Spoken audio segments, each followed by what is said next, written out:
जब माता पार्वती ने पूछा, क्या स्त्री का भाग्य पहले से तय होता है? कैलाश पर्वत की शांत वादियों में एक दिन माँ पार्वती ध्यानमग्न थी। लेकिन उनके मन में एक प्रश्न बार बार उठ रहा था। वे जानती थी कि संसार में हर स्त्री अपने जीवन में सुख और दुख दोनों का सामना करती है, परंतु क्या यह सब पूर्व निर्धारित है? उन्होंने यह रहस्य भगवान शिव से जानने का निश्चय किया। माता पार्वती ने भगवान शिव से पूछा, नाथ, क्या स्त्री का भाग्य पहले से तय होता है?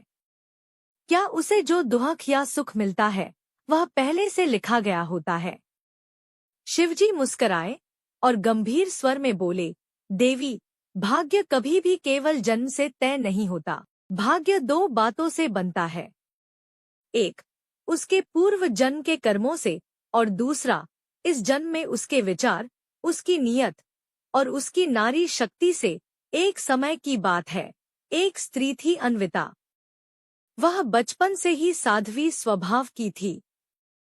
पूजा करती थी, घर की सेवा करती थी, किसी से कटु वचन नहीं कहती थी। पर जब उसकी शादी हुई तो ससुराल में उसे अपमान मिला, दुख मिला, पति का प्यार नहीं मिला।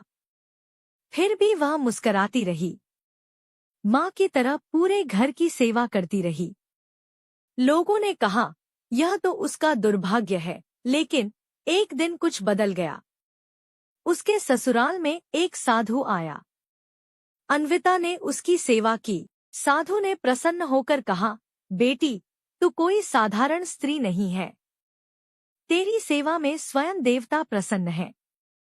अब तेरा भाग्य बदलेगा। साधु ने आशीर्वाद दिया और कुछ ही समय बाद अन्विता का जीवन बदल गया। पति सुधर गया, परिवार में प्रेम आ गया, घर में धन धान्य भर गया। माता पार्वती ने पूछा, क्या वह साधु भगवान थे? भगवान शिव बोले, हाँ देवी, वह साधु स्वयं नारायण के अंश थे। वो हर घर में किसी न किसी रूप में आते हैं, पर पहचान बहुत कम लोग पाते हैं। जो स्त्री सहनशील हो, धर्म पर अडिग हो और दूसरों के लिए अपना हृदय खोल दे, उसे संसार तो क्या, स्वयं देवता भी नमन करते हैं। पार्वती जी ने फिर पूछा, लेकिन आज की नारी, वह इतना सहन कैसे करे?